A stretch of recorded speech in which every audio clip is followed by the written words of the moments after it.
Live from our 7 Tasmania studios, your nightly news with Peter Murphy begins now.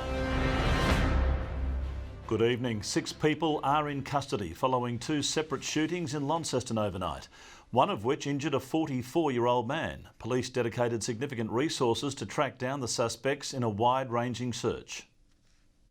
From the air and on the ground, officers narrowed down their hunt for a suspected gunman after 2 shootings within 2 kilometres of each other, only hours apart. We're prepared to throw every resource at these types of incidents. After extensive searches across the city, this afternoon a breakthrough. We have 6 people currently in custody. They haven't been interviewed or formally charged yet. The arrests relate to a shooting on Guy Street in Kings Meadows in the early hours of this morning. When police arrived at that scene, they located a 44-year-old man who had a gunshot wound to his pelvis. The victim was treated at the Launceston General Hospital for non-life-threatening injuries. Police are investigating if the motive is drug-related and say he is known to his attackers. It's a small element of our community that are committing these type of crimes that live in a world of drugs and violence. A Normanston Road property in South Launceston also became a crime scene after shots were fired late last night. Authorities say the 2 incidents are unrelated, but the rise in gun crime is concerning. Not only stolen firearms, so we've also found a number of firearms that have never been registered, and we've also found a number of firearms that have been homemade. Charges are expected to be laid in the coming days. Garth Burley, 7 Tasmania News. Fears of the escalating coronavirus situation have triggered the organisers of Dark Mofo to cancel the major winter event. David Walsh says the future viability of the festival would be on the line if they didn't make the call early. In a moment, reaction from shock tourism operators, but first to the announcement. Dark Mofo has provided the fire behind Tasmania's economy in the depths of our cold, bitter winter, luring people out into the darkness during a season that used to be the weak point for visitation. But this year, the flame is out. Unfortunately, we've had to call the Dark Mofo 2020 version off this year due to coronavirus concerns, essentially. The outbreak, such an unknown for a festival with its money and taxpayer dollars on the line. Organisers say there are many scenarios which could threaten this year's event. A worst case, staff becoming sick, scuttling the event at the last minute. Financial risk of a late cancellation would be in the order of 8 to 10 million for David Walsh, who underwrites the risk of the festival each year. In a personal post from Mona's founder David Walsh, he says the coronavirus outbreak is already impacting his betting income, with horse racing cancelled in some countries. He says he doesn't expect his landmark museum to be badly affected initially, but his worst fear is if the festival failed, it would be the last Dark Mofo. That's not something that we can afford this year and would put Mona itself in jeopardy in terms of operating for the remainder of the year, so it's a risk we're not going to take. 1,500 casual staff are expected to be impacted, and organisers have already spent more than $2.5 million. But a small-scale event is now on the cards. Mona are prepared to work with us in terms of looking at some form of event. It certainly won't be Dark Mofo, but we'll work closely with them. Organisers say the sold-out Bon Iver shows will still go ahead in June, subject to advice from authorities. But the rest of the program will have to wait until winter 2021. Michael Breen, 7 Tasmania News. The cancellation comes as a heavy blow to an already bruised tourism industry. Dark Mofo is estimated to generate more than $50 million in local economic activity, a boom we'll now miss out on.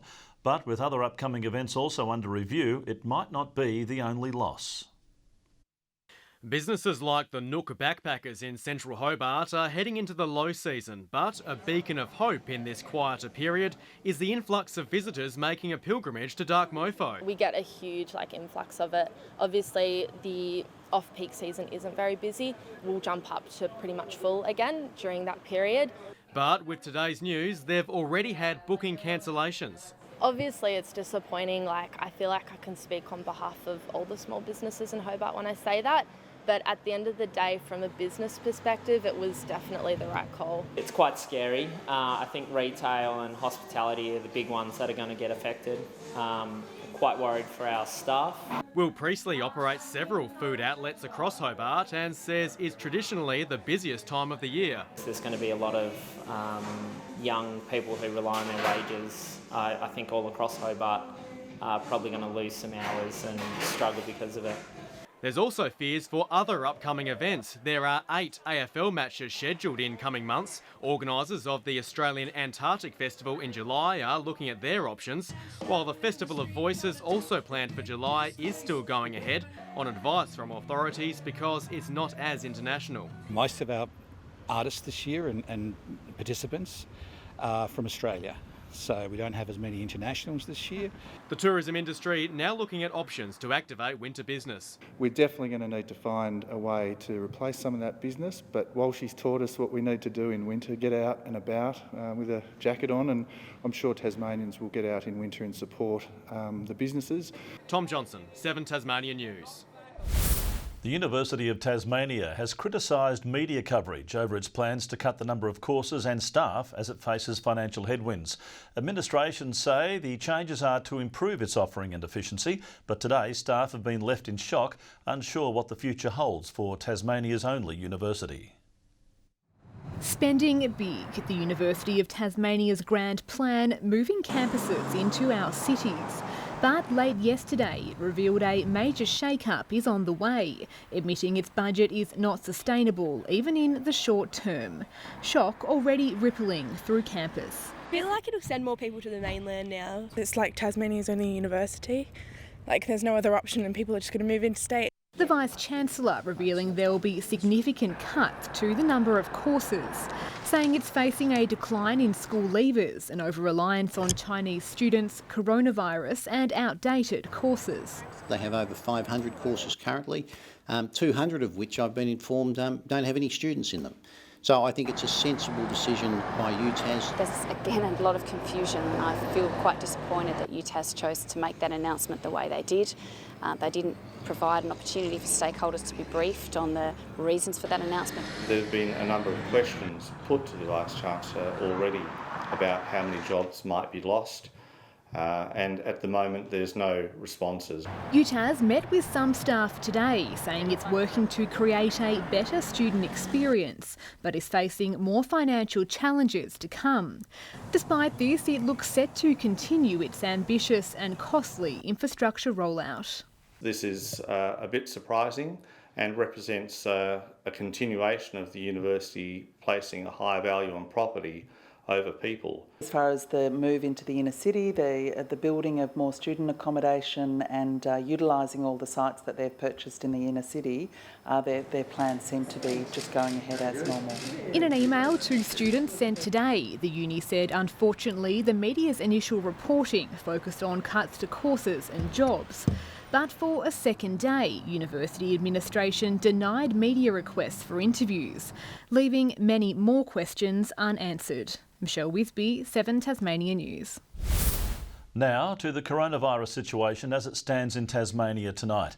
Our reporter Ebony Ablett joins us now for the latest details. Good evening, Ebony. What's the current state of play here? Pete, we've been advised that there are no new diagnosed cases of coronavirus in the state. As of midday, Public Health had performed 168 tests, still with only 2 positive cases. Both men diagnosed remain in hospital isolation in a stable condition.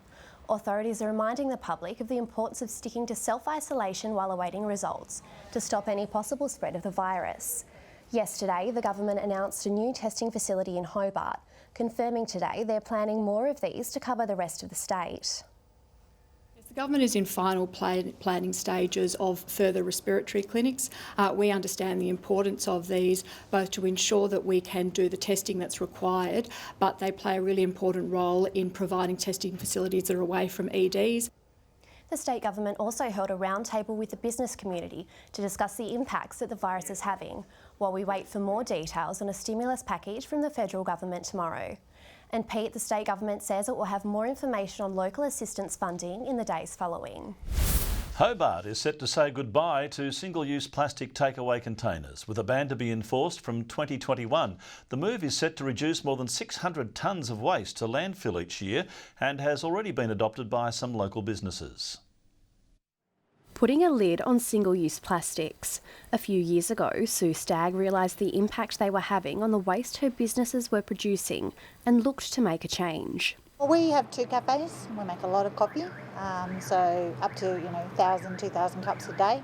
So we try to do what we can to have a positive impact. Since implementing compostable alternatives and offering reusable cups, Sue estimates her cafes have cut back on 5 tonnes of waste being sent to landfill annually. It's a move set to be adopted by all businesses across the Hobart City Council area, after the council voted to introduce a bylaw banning single-use plastic takeaway packaging. Many of our businesses are already transitioning to these compostable packaging items, so we will be working with our business community over the next 12 months, ensuring that they have understanding of the bylaw and able to access these alternatives. There are a lot of businesses that maybe haven't done that, so it's going to be a fairly significant issue for a lot of businesses that haven't already done the research and found the products. Enforced next year, it will see businesses moving away from using plastic items like straws and coffee lids, needing to replace them with more environmentally friendly alternatives. There will be a financial penalty for businesses that don't comply. There are only 2 penalty units, so that's around about a $300 fine that could be issued by an environmental health officer. But as I said, we're not here to be the plastic police. And this is a small thing that we can all do, and the small costs added onto a price of coffee is not significant, but it can have a significant impact on the environment long term. Ebony Ablett, 7 Tasmania News. 2 occupants behind the wheel of a stolen car are tonight on the run after evading police. Authorities swarmed Ravenswood this afternoon, blocking off streets in a bid to apprehend the suspects. The grey ute was found dumped in Oberon Place, but the pair was unable to be located. Anyone with information is urged to contact Crime Stoppers. Tasmanian exports are set to finally leave Victoria after the Fair Work Commission ordered the Maritime Union to cease further industrial action. It comes after an ugly stoush between Toll and the union anchored freight shipments at Webb Dock in Melbourne. It's set to be welcome relief for many businesses who reported huge backlogs due to the stop work action. Coronavirus is causing more disruption for Tasmanians preparing for the Olympics. The first 2 rowing World Cups due to be held in Italy have been cancelled, throwing out plans for locals Georgia Nesbitt, Sarah Hoare and Siona Wilson. It comes after training was shifted to Tasmania earlier this year due to bushfire smoke in Canberra and Sydney. Key stakeholders in Tasmania's tourism industry have gathered at a lunch to celebrate and honour women working in the sector. Timed with International Women's Day, attendees aim to shine a light on women in the industry, discussing the challenges and opportunities they face when climbing the career ladder. There's more men in leadership roles across the industry, whereas the travel industry itself sees a lot of women in more junior and entry-level roles. So I think it's really encouraging people to know that they have that path and that path is achievable. It's the second time the event has been held. North Melbourne players and coaches have hosted a super clinic for Tasmanian youngsters. Blunston Arena was transformed into a sea of banners and colours as students from local schools were put through their paces. The event concludes 3 days of community engagement after the Kangaroos played the Sydney Swans at Kingston on Monday. Good evening. A high of 22 across Hobart and Launceston today. Devonport 21-19 at Burnie. 24 was the state's top at Campania. A high of 22 across Flinders Island and Friendly Beaches. Ouse and Grove 23 and Strawn reaching 21. On the close-up, scattered low level cloud about the north and northeast of Tasmania. Further out, low level cloud over the eastern states, while middle level cloud connects areas of low pressure off the WA north coast. Tomorrow shows a ridge collapse to the west of the state with a low moving south into the Bight. East to northeasterly winds tomorrow 10 to 20 knots, swells up to 2.5 metres in the west and south and below 1 metre in the north. A strong wind warning is current for western coastal waters from Low Rocky Point to Sandy Cape. Tomorrow's forecast now, an afternoon shower or 2 across Hobart and Cygnet, New Norfolk 28. In the north, partly cloudy and 26 about Launceston and Campbelltown. Devonport expecting a possible early shower. Burnie tomorrow 22, showers clearing at Strawn, Smithton 23 with a shower or 2. A high of 26 across St Helens and Swansea Fingal, mostly sunny 27. The UV forecast mostly high 7s across the state. Looking ahead to the 3-day forecast, Friday showers extending throughout during the morning, Saturday showers contracting to the east and northeast during the morning, and Sunday showers about the south and east. Capital cities 31 and mostly sunny in Perth tomorrow, Sydney partly cloudy and Melbourne reaching a high of 30. And currently Hobart clear and 19, Launceston 21 and Devonport clear and 18. That's all in weather tonight, Murph. Thanks very much for that, Jackie. Looking forward to that weekend weather forecast being clear for all the cricket finals that are starting around the state as well. That's all our news for now. I'll be back later with some updates. Thanks for joining us this evening. Good night.